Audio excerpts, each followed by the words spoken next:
বারবার বলি, মসজিদ বলি, সেই মসজিদের খতিব ইমামগণ এবং ইসলামী ফাউন্ডেশনের সাথে সংশ্লিষ্ট শিক্ষক শিক্ষিকাবৃন্দ সবাইকে আমি আমার ব্যক্তিগত পক্ষ থেকে, আমার প্রিয় সংগঠন বাংলাদেশ জাতীয়তাবাদী দল বিএনপির পক্ষ থেকে, নবনির্বাচিত মামলাবাদী পাথরঘাটা সংসদীয় আসনের মাননীয় সংসদ সদস্য তথা প্রধানমন্ত্রী জনাব তারেক রহমানের ইশারায় যিনি আজকে জাতীয় সংসদের চিফ হুইপ নির্বাচিত হয়েছেন আলাদ নুরুল ইসলামের পক্ষ থেকে সবাইকে শুভেচ্ছা ছাড়া নমস্কার। প্রিয় উপস্থিতি, এখানে যে বিষয় নিয়ে আলোচনা দীর্ঘক্ষণ ধরে হচ্ছে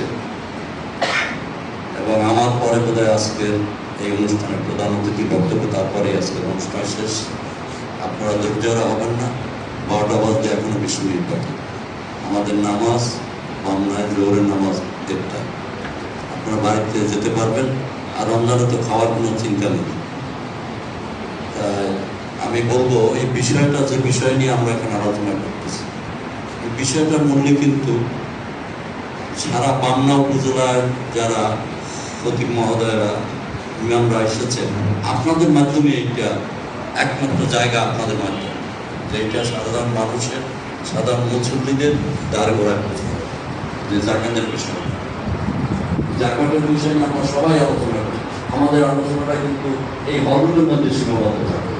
আর আপনাদের আলোচনা বাংলা উপজেলার 36টা ওয়ার্ডে চলে যাবে, 70,000 69,000 ভোটারের কাছে চলে যাবে আপনাদের আলোচনা। যেহেতু প্রত্যেক শুক্রবার আমরা জুমার নামাজে অর্থাৎ হজের জন্য প্রত্যেক মসজিদে উপস্থিত হয়ে মুসলমান এবং জাকাতটা দেয় মুসলমানরা। অর্থাৎ এখানে আমার বিনয়ের সঙ্গে অনুরোধ থাকবে, আজকের এই উদ্বুদ্ধকর আলোচনাটা যেন এই হলগুলো যেন সীমাবদ্ধ না থাকে, আপনাদের মাধ্যমে যেন প্রতিটি ঘরে ঘরে মুসলমানের ঘরে ঘরে পৌঁছে যায়। যেটা আমাদের প্রিয় নবী হযরত মুহাম্মদ সাল্লাল্লাহু আলাইহি ওয়াসাল্লাম সারা বিশ্বে তিনি এই যাকাত, হজ, রোজা, নামাজ, যাকাত, তা যাকাত ফরজের মধ্যে একটি অংশ যেটা তিনি বলে গেছেন। আর তারই উম্মাত হিসাবে আমরা যাদেরকে সর্দার মানি তারা হলো খতিব ইমাম, তাদের মাধ্যমে আমি সবার কাছে পৌঁছে দেওয়ার জন্য আজকে আমি আপনাদের কাছে বিনয়ের সাথে অনুরোধ রাখবো, তাহলে আজকের এই উদ্বুদ্ধকরণ অনুষ্ঠান সার্থক হবে। আমি অপ্রাসঙ্গিক 2টি কথা বলবো। বিগত 17 বছর ফ্যাসিবাদী সরকার যেরকম দুর্নীতিতে বাংলাদেশ চ্যাম্পিয়ন হয়েছে, তারা হাজার হাজার কোটি টাকা বাংলাদেশের সম্পদ বিদেশে পাচার করেছে। কানাডায় বেগম পাড়ায় এক একজনে 8টা 10টা করে বাড়ি করেছে। এটা এই দেশের সম্পদ, এই দেশের টাকা। ওই টাকার যদি জাকাত দেওয়া হতো তাহলে এই দেশে কিন্তু কোনো গরিব দুঃখী অসহায় মানুষ থাকতো না।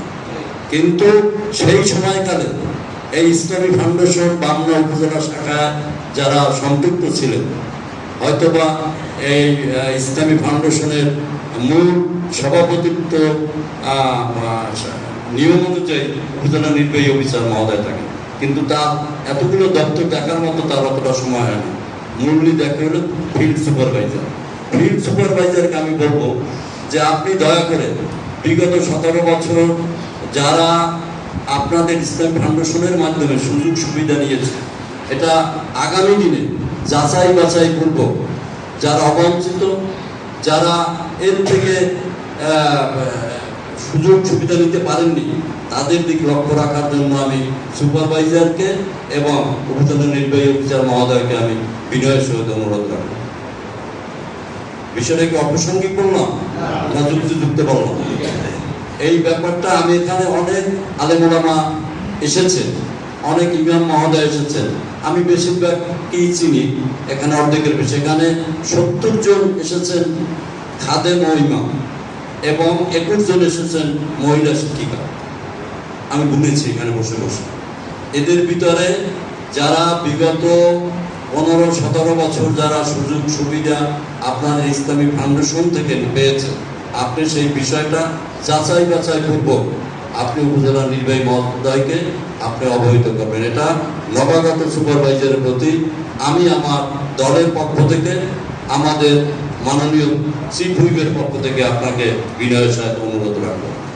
এবং আপনাদের কাছে একটু অনুরোধ রাখবো, আপনারা কষ্ট নেবেন না মনে, দয়া করে আপনাদের প্রতিষ্ঠান অর্থাৎ আমাদের আল্লাহর ঘরকে আপনারা কোনো রাজনৈতিক মুক্ত রাখবেন। কোনো বিএনপির আলোচনা করা দরকার না, কোনো সংগঠনের আলোচনা করা দরকার, এটা আমি বিনয়ের সাথে আপনাদের অনুরোধ রাখবো।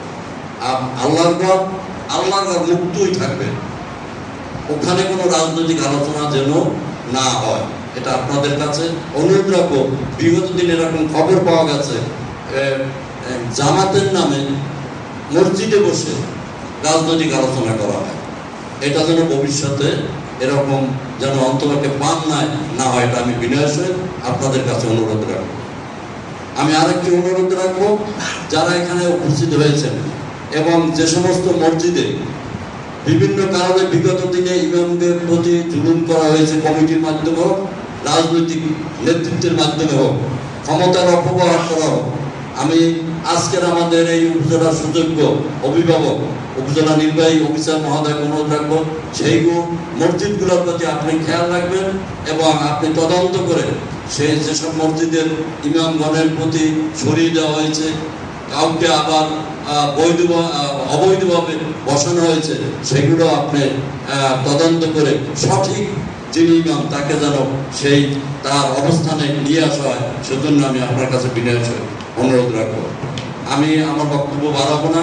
জাকাতের বিষয়টা আমার চেয়ে আমি বিশ্বাস করি এখানে যারা খতিব মহোদয়রা আছেন, যারা ইমামরা আছেন, আপনারা বেশি জানেন। আগামী শুক্রবার থেকে অন্তর্বাকে ঈদের আরেকটি শুক্রবার পাবেন। আগামী শুক্রবারে একটি পয়েন্টের উপরে জাকাতের উপরে আপনারা আপনাদের বয়ান রাখবেন শুক্রবার বুধবার। এই অনুরোধ রেখে আমি আমার বক্তব্য শেষ করছি। আল্লাহ রাব্বুল আলামিন আমাদেরকে যেন একসাথে চলার তৌফিক দান করেন এবং আল্লাহর হুকুম পালন করার মতো যেন আমাদেরকে আমল ইমান ঠিক রাখেন, এই আশাবাদ ব্যক্ত করে আমি আমার বক্তব্য শেষ করছি। ওয়াকিল দাওয়ানা আলহামদুলিল্লাহ রাব্বিল আলামিন।